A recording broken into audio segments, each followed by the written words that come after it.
Anyway, we are here this morning to talk about friends.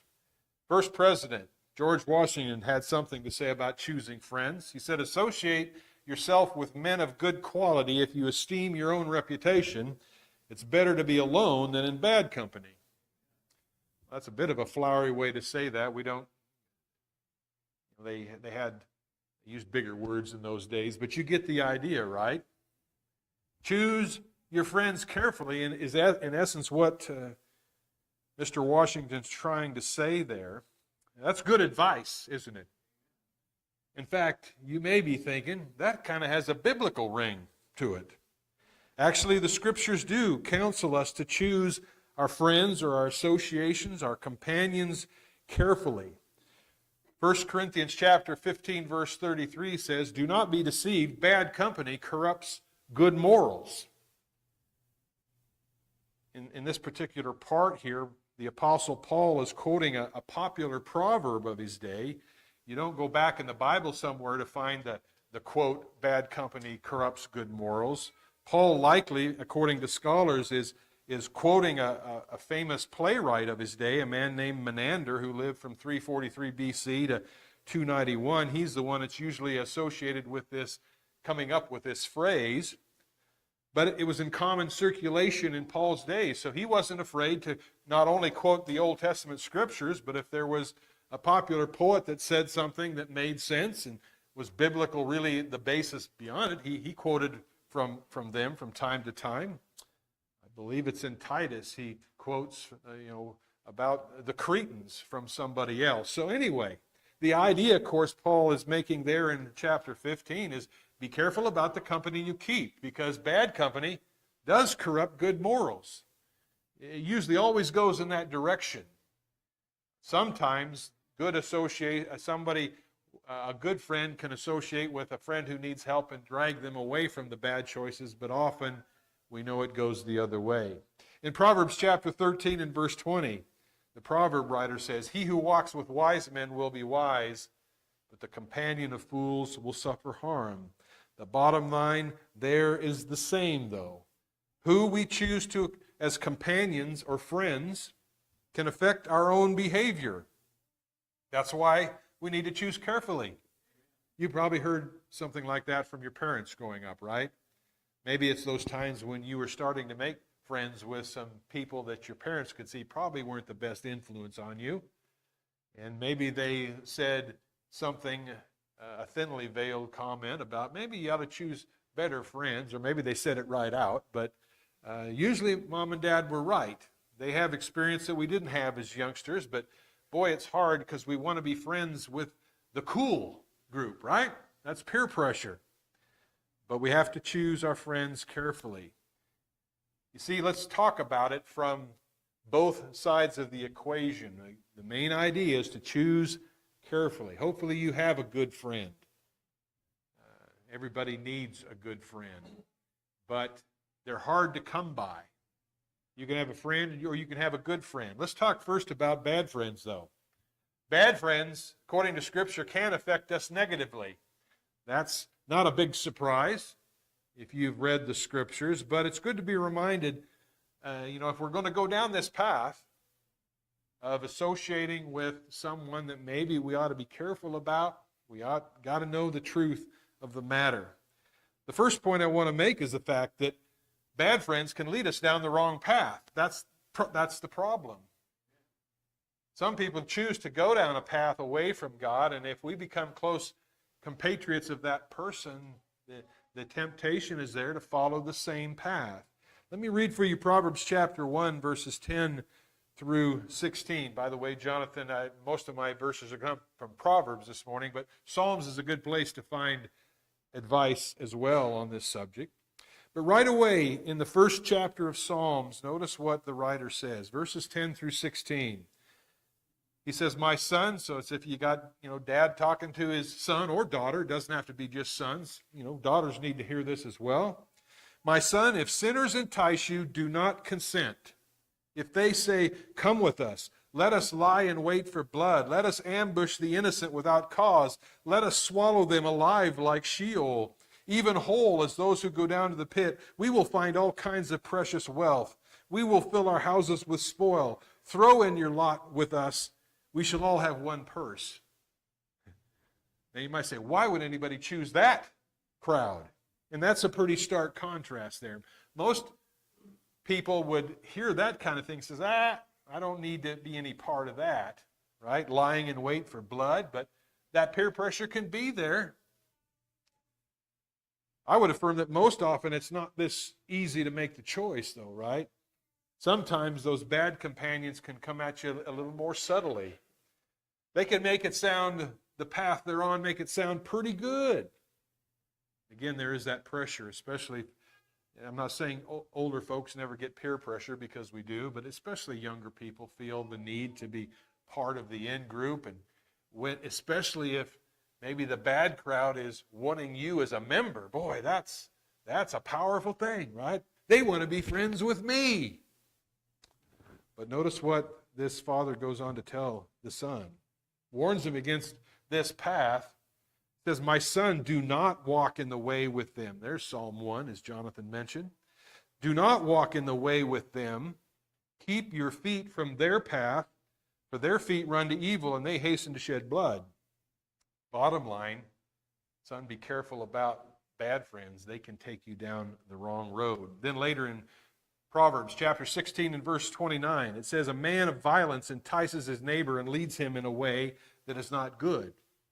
There the word is used neighbor, but we could substitute friend just as well. Anyone, for that matter, that entices us to go down a way that's not good, don't listen to that type of person. Don't follow that kind of friend.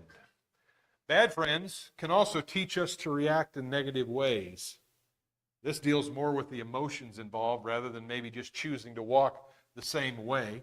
In Proverbs 22, verses 24 and 25, the writer says, do not associate with a man given to anger, or go with a hot-tempered man, or you will learn his ways and find a snare for yourself. You see what happens? You hang around an angry person long enough, rub shoulders with a person who can't control the wrath in their life, what usually happens? You start to become an angry person yourself. It just rubs off. Be careful. Bad friends can, and again, I'm using bad friends and good friends here in a relative sense, so keep that in mind. But a bad friend is someone who can teach us to react in negative ways. The pull is there. It doesn't have to be just anger, any other negative emotion. There's the temptation to be just like our friends. Bad friends can also betray us when it suits their needs. When we talk about good friends in a little bit, we'll see just the exact opposite of that. But bad friends are those who run when things get difficult, right? You ever had a friend like that? Boy, they were always there for you when the times are good. Maybe kind of like the prodigal son. You know, when his pockets were filled with his father's inheritance, he probably had a lot of good friends in the faraway country. But when the rubles ran out, it probably wasn't rubles they had, but that rhymes with run out. When the rubles ran out for the prodigal son, the so-called friends deserted him. But bad friends are like that. Here we have one from Psalm 55, verses 12 through 14. And by the way, if you have time this afternoon, I would encourage you to read the whole psalm because it sets it up. The psalmist the whole psalm deals with, being betrayed by a group of people. And you might get to thinking, well, obviously enemies will betray you. But he builds toward verse 12, and then notice what he goes on to write there. He says, for it is not an enemy who reproaches me. Then he says, I could bear it. It's easier to be mistreated by an enemy because that's what you expect, right? Nor, he says, is it one who hates me who has exalted himself against me. Then I could hide myself from him. But he says, it is you. And maybe in his mind he's pointing at this so-called friend. It is you a man my equal, my companion, and my familiar friend. We who had sweet fellowship together walked in the house of God in the throng. What hurts the psalmist so deeply here is he wasn't betrayed by an enemy. Again, that's what you would expect. He had been betrayed by a friend.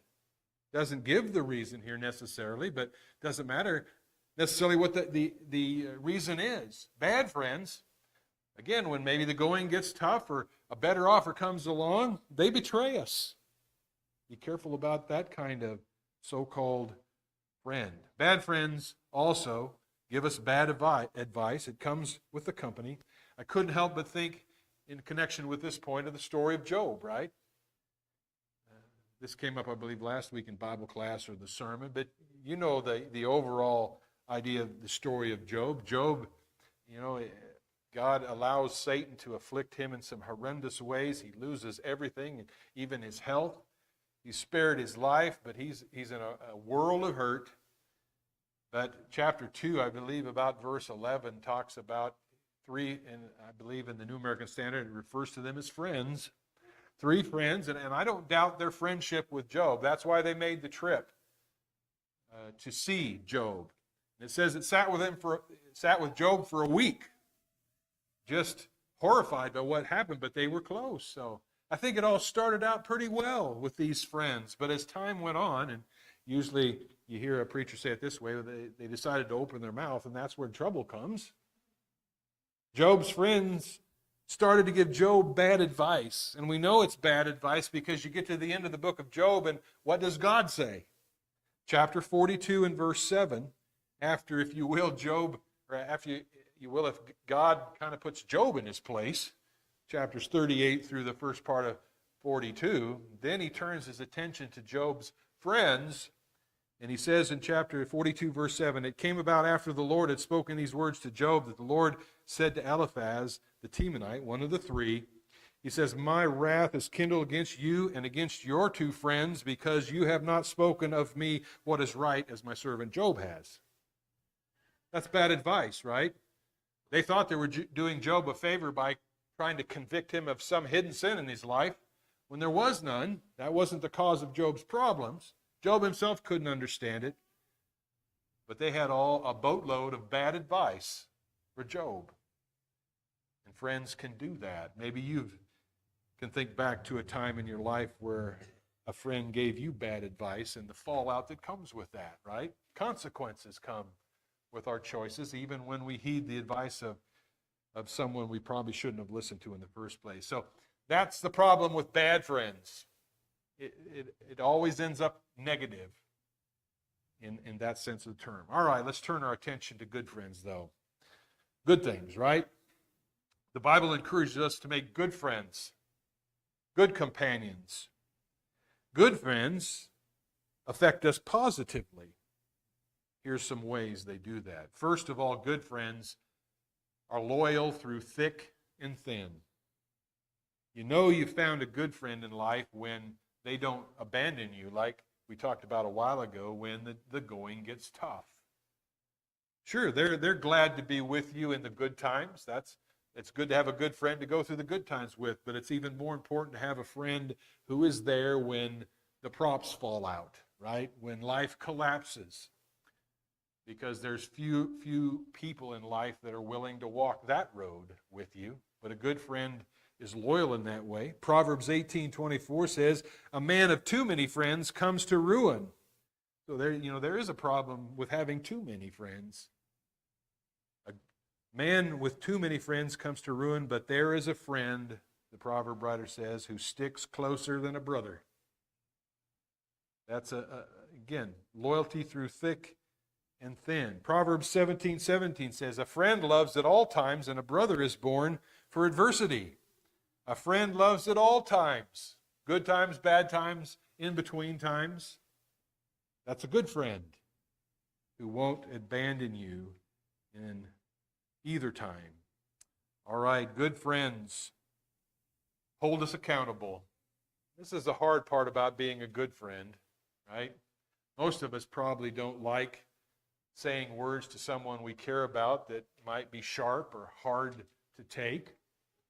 But everybody has times in life when they need to hear those kind of things.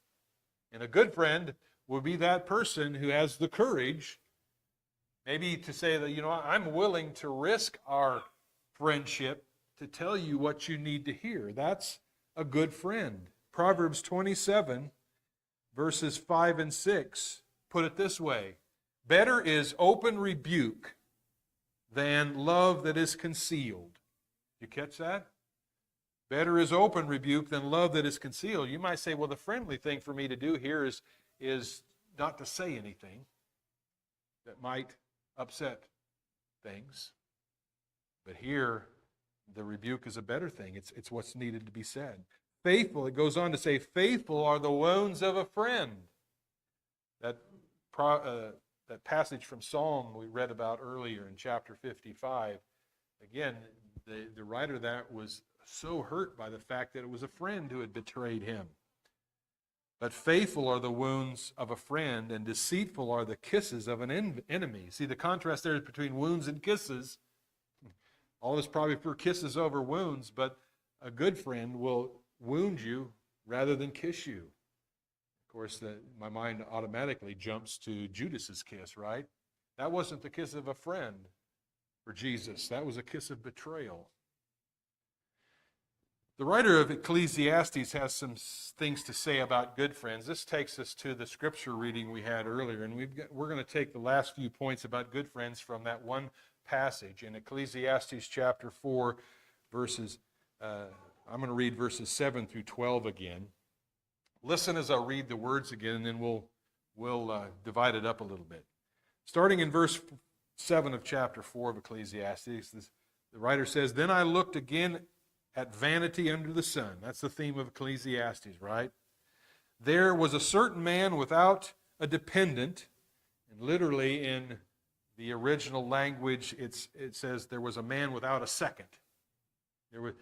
This was a man by himself in one way or another, whether it's a family dependent or maybe I'm going to suggest a friend. It goes on to say, "There was a certain man without a dependent, having neither father nor son nor brother.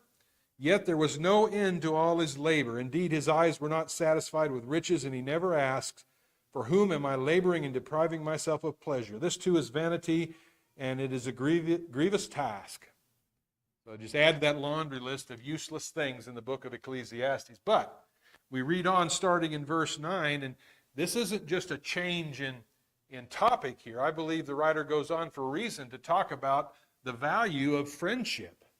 The value of having a second person in your life, whether it's a spouse or a relative or a friend who has that role. And notice what is said about this person or this relationship.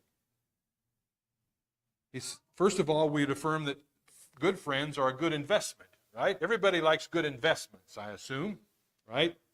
We want our 401ks to grow at a reasonable rate of return. Well, there's more important investments, and good friends are that. Verse 9 of chapter 4 here says, "Two are better than one because they have a good return for their labor."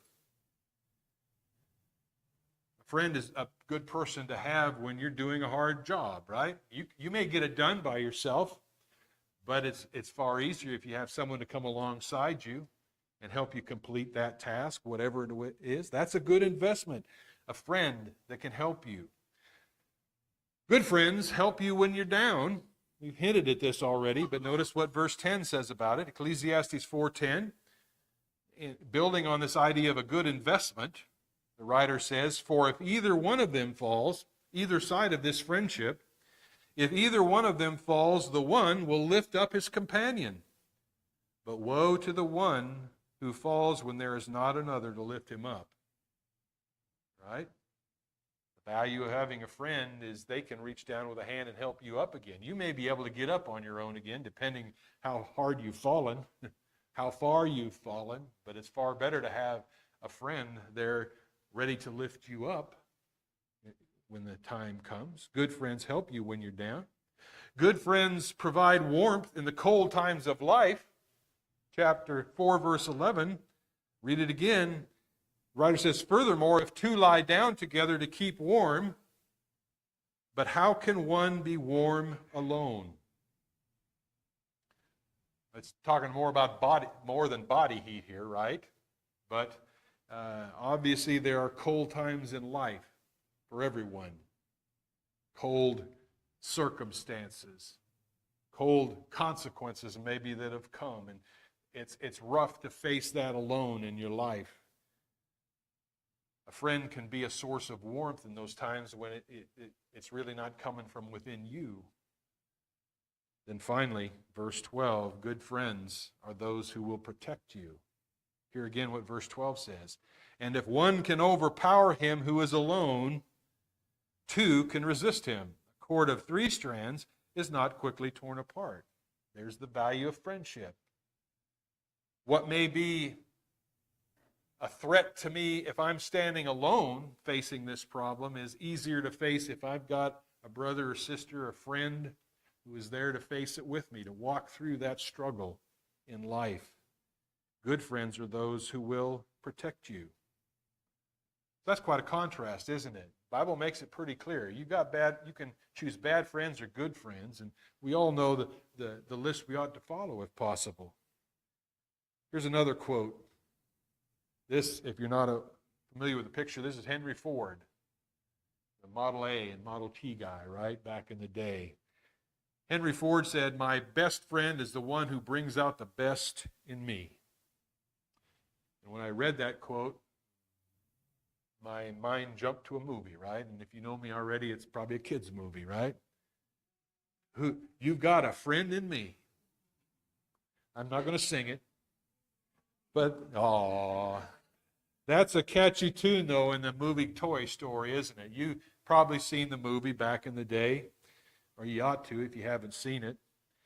I happened to stumble across, the list of the top, I think it was 30 Pixar movies, and the first Toy Story was near the top, about number 6, I think, in popularity. Anyway, if you've watched the movie Toy Story, you know it's ultimately a story about friendship, right? You got Woody, the cowboy, and Buzz Lightyear, the space ranger. At its superficial level, it's about loyalty that the toys have for their owner, Andy.